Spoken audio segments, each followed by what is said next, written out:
In today's video, we're going to be diving into the upcoming pattern, taking a quick look at the tropics. You can see that tropical storm Imelda has gone ahead and developed, but we can see this one is expected to curve out to sea and follow our major hurricane Humberto, which did become briefly a Category 5 hurricane.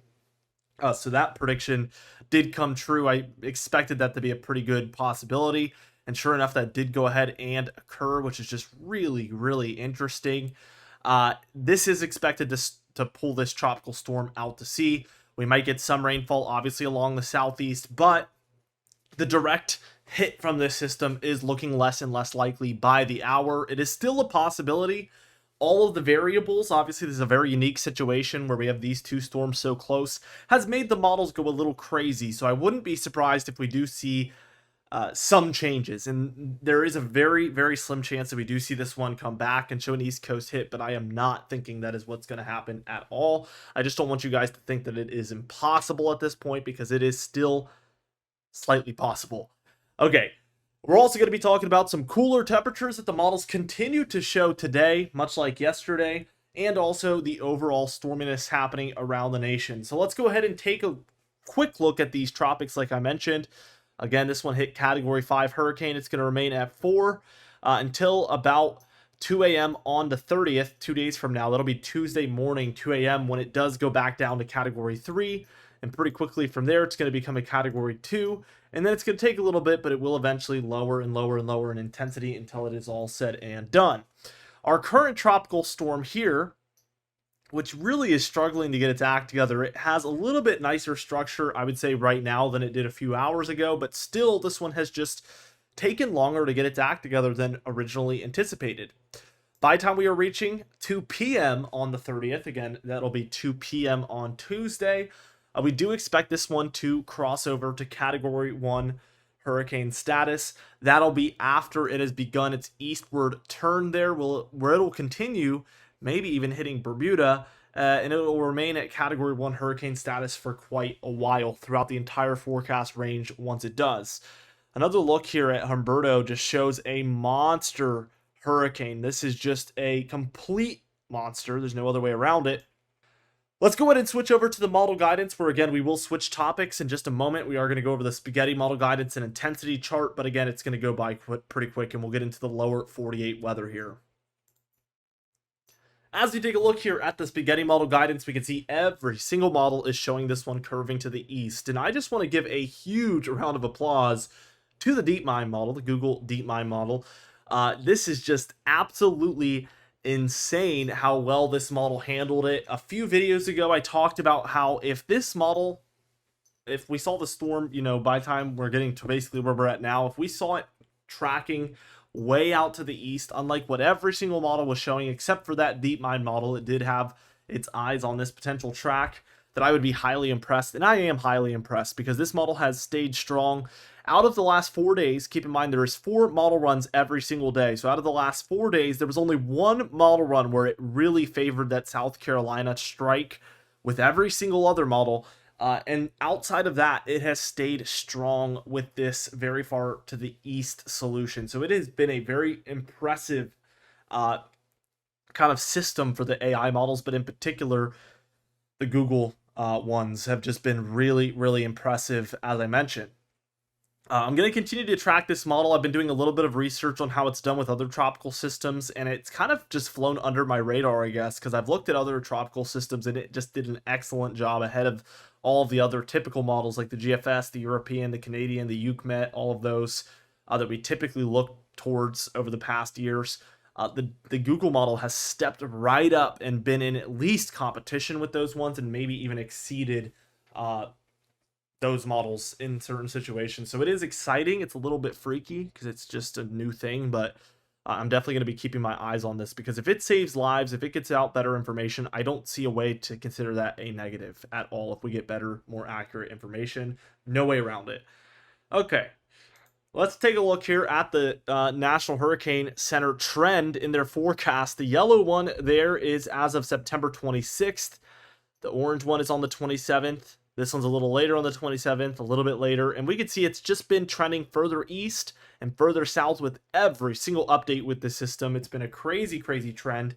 And again, that black line is the most recent one, and that is the track that this Google DeepMind model has just been really sticking with for the most part. Again, there's been a couple of exceptions, really only one that I can think of strongly, but still just really, really crazy stuff. And as far as intensity, we have seen an upward trend with this actually. We do see a lot more of these showing stronger category 1, maybe even category 2 status with this thing. So it is expected to maybe be stronger. I do suspect that that's probably has to do with no landfall being forecasted. Since we're not expecting a strike here within the next, 72 hours, it would have likely stopped intensifying around this point if it was striking the land. But since it's not, and it's just moving out to sea, it just allows it to kind of keep climbing. At least that's my theory with the intensity, but at least category 1 is expected, maybe even a bit stronger. Looking at the past 30 days, with how hot it's been the last couple of days, we have seen a lot of this blue melt away, and that's exactly why I've been watching this 30-day chart every single day with you guys, so that we can see how we end up with things. Obviously, we only have 2 days left of September, so we'll have to see how this map ends up, but it's going to be a close call for some of these areas. Are we going to see a below average September or not at the end of the day?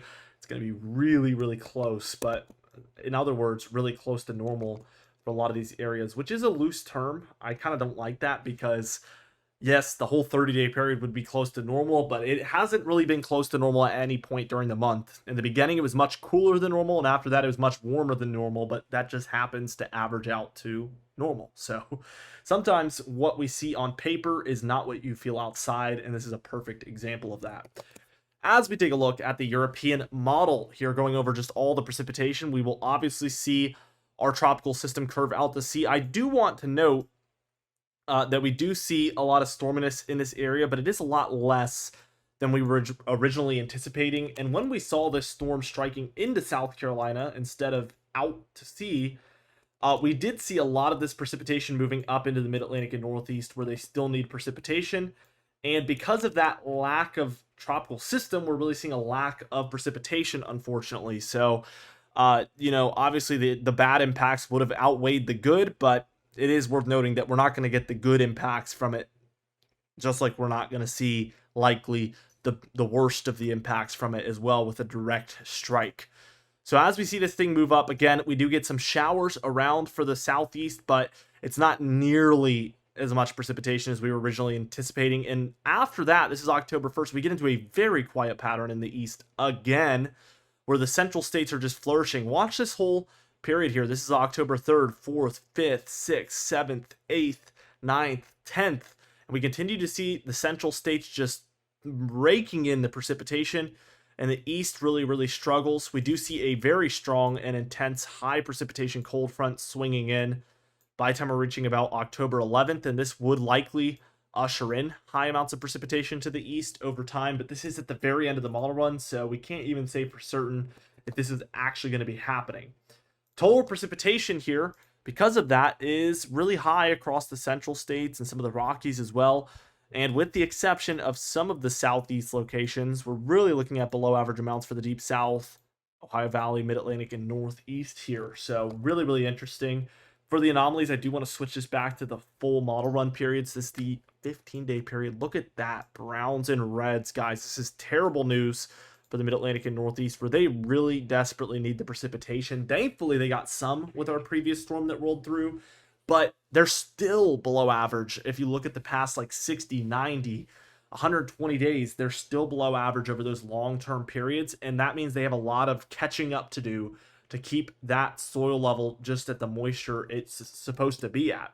A lot of the foliage, the fall foliage in these areas has began to die from drying up, and that has really, really hindered the typically beautiful fall colors in these areas. We're going to have to see over the coming month how that plays, how extreme that impact is, but unfortunately the dry conditions have actually been pretty detrimental to a lot of the foliage in the trees from what I'm hearing. We do see, again, some of the Rockies and central states dealing with above average precipitation, and then the immediate southeast. But outside of that, very, very dry in a lot of these eastern locations. Now, the temperatures, we're going to see two kind of differing opinions. The European model just keeps us warmer. It does have the East Coast cooler at times, but for the overall East, it does keep us warmer for the most part. The GFS model is going to be a completely different story. So let's watch this play out. Again, right around October 1st, we get this backdoor cold front. So we're going to see cooler air pour down the eastern seaboard here. I'll put it back into motion for you guys so you can really watch it play out. But it really originates there from that Hudson Bay, and watch how it just blasts down all the way down the eastern states there.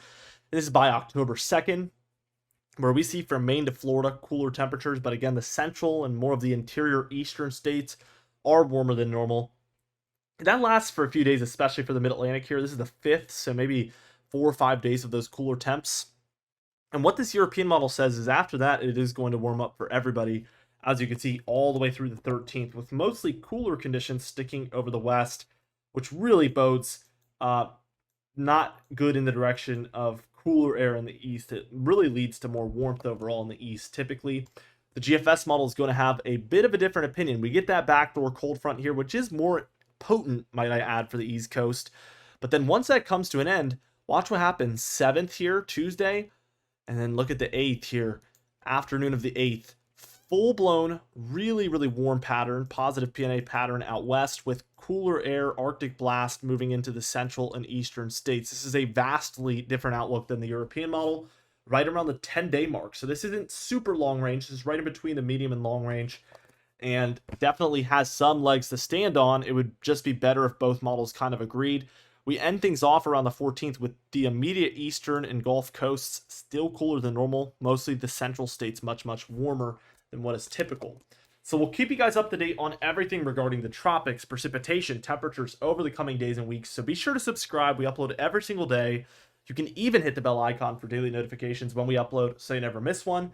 Be sure to like the video if you did enjoy it. Leave a comment down below, and I'll see you guys in the next video.